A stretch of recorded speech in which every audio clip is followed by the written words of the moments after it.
बात है, किसी साहूकार के 7 बेटे और एक बेटी थी।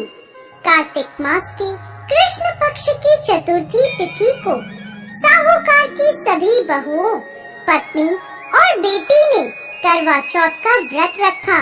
जब साहूकार के बेटे भोजन करने बैठे तो अपनी बहन से खाना खाने को कहने लगे, तो वह बोली, भाई अभी चांद नहीं निकला, चांद को अर्घ देकर मैं भोजन करूंगी।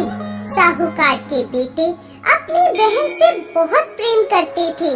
वो अपनी बहन को भूख से व्याकुल नहीं देख पाए, तो उन्होंने नगर के पास पहाड़ी पर एक दीपक जलाकर चलनी की ओट में रख दिया और बहन से बोले, देखो बहन, चांद निकल आया, अब तुम अपना व्रत खोल सकती हो। साहूकार की बेटी अपनी भाभीयों से कहने लगी, भाभी चांद निकल आया है, चलो अर्घ देकर भोजन कर लें। यह सुन भाभियाँ बोली, बाईसा ये तो आपका चांद निकला है, हमारा चांद निकलने में अभी समय है। भूख से व्याकुल वो चांद को अर्घ देकर भोजन करने बैठ गई। जैसे ही पहला घास खाया उसे छींक आ गई, दूसरा घास खाते ही उसमें बाल निकल आया और तीसरा घास खाने ही वाली थी कि ससुराल से बुलावा आ गया, पति बीमार है। जैसी भी हालत में हो तुरंत ससुराल पहुँचे उसे विदा करने के लिए। जब माँ ने बक्से से कपड़े निकाले तो बार बार काले और सफेद कपड़े निकले। वह बोली, माँ तुम ये सब रहने दो।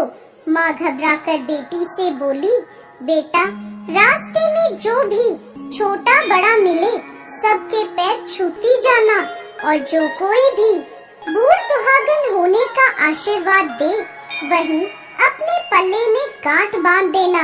वह बोली, ठीक है माँ, और वह अपने ससुराल चल दी। रास्ते में जो भी मिलता वो उन सब के पाँव छूती गई। सबने सुखी रहो, खुश रहो, पीहर का सुख देखो, यही आशीर्वाद दिया। ऐसे ही वो अपने ससुराल पहुँच गई। ससुराल के आंगन में छोटी ननद खेल रही थी। जब उसके पाँव छुए तो उसने आशीर्वाद दिया, सदा सौभाग्यवती रहो, पुत्रवती हो। यह सुनते ही उसने अपने पल्ले पर गांठ बांध ली। अंदर गई तो देखा उसके पति का शव रखा है और उसे ले जाने की तैयारी हो रही है। वो बहुत रोई। जैसे ही उसके पति को ले जाने लगे वो रोती हुई बोली, मैं इन्हें कहीं नहीं जाने दूंगी।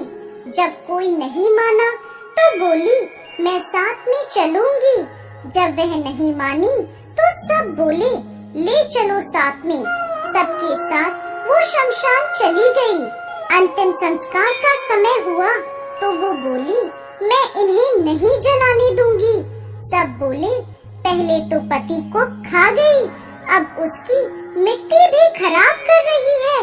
वो नहीं मानी, अपने पति को लेकर बैठ गई। थक हार के सबने निर्णय लिया, इसे यहीं रहने दो, एक झोपड़ी डलवा दो। वो उसमें अपने पति को लेकर रहने लगी।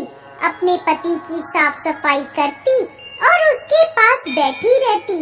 दिन में 2 बार उसकी छोटी ननद खाना देने आती थी। वो हर चौथ का व्रत करती, चांद को अर्घ देती, और जब चौथ माता आती और कहती, करवोले भाइयों की प्यारी करवोले, घड़ी बुखारी करवोले, तो वो चौथ माता से अपने पति के प्राण मांगती। पर वह उसे ये कहती, हमसे बड़ी चौथ माता आएंगी तब उनसे अपने पति के प्राण मांगना। एक एक करके सभी चौथ आई और सभी यह कहकर चली गईं। अश्विन की चौथ माता बोली, तुझसे कार्तिक की बड़ी चौथ माता नाराज है, वही तेरा सुहाग लौटाएंगी, तू उनके पैर मत छोड़ना और 16 श्रृंगार का सारा सामान तैयार कर लेना। जब कार्तिक की बड़ी चौथ करवा चौथ आई तो उसने अपनी छोटी ननद से 16 श्रृंगार का सुहाग का सामान मंगवाया और करवे भी मंगवाए। जब सास को ये पता चला तो वो बोली, पागल हो गई है, जो मांगती है दे दो। साहूकार की बेटी ने करवा चौथ का व्रत रखा, चांद को अर्घ दिया और जोत करी। जब चौथ माता प्रकट हुई तो बोली, करवो ले भाइयों की प्यारी करवो ले, दिन में चांद उगाने वाली करवो ले, घड़ी बुखारी करवो ले। उसने उनके पैर पकड़ लिए और बोली, माता मेरा सुहाग वापस करो। चौथ माता बोली, तू तो बड़ी भूखी है, 7 भाइयों की प्यारी बहन है, तो सुहाग का तेरे लिए क्या काम। वह बोली, नहीं माता, मैं आपके पैर तब तक नहीं छोड़ूंगी जब तक आप मेरा सुहाग वापस नहीं करती। उसने एक एक करके चौथ माता को सुहाग का सारा सामान दे दिया। चौथ माता ने अपनी आँखों से काजल निकाला, नाखूनों से मेहंदी, मांग से सिंदूर निकाला और उसे करवे में घोलकर छोटी उंगली से छीटा दिया, जिससे उसका पति जीवित हो गया। और चौथ माता जाते जाते उसकी झोपड़ी पर लात मार गई, जिससे उसकी झोपड़ी महल बन गई। उसका पति जीवित हो गया। जब छोटी ननद खाना लेकर आई तो देखा भाभी की झोपड़ी की जगह महल खड़ा है।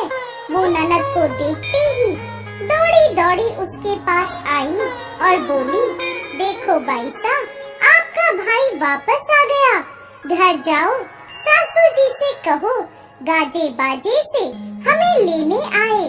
छोटी ननद दौड़ी दौड़ी माँ के पास गई और बोली, माँ भाई जिंदा हो गया। माँ बोली, भाभी के साथ साथ तेरा भी दिमाग खराब हो गया है। वह बोली, नहीं माँ, मैंने देखा है, सच में भाई जिंदा हो गया है। सभी घर वाले गाजे बाजे के साथ अपने बेटे को लेने पहुँचे। बेटे को जिंदा देखकर सास बहू के पैर छूने लगी और बहू सास के पैर छूने लगी। बहू बोली, माताजी देखो, आपका बेटा वापस आ गया। सास बोली, बहू मैंने तो साल भर पहले इसे भेज दिया था, ये तो तेरे भाग्य से वापस आया है।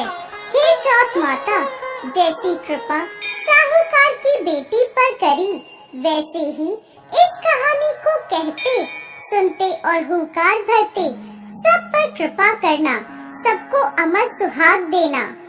जय चौथ माता।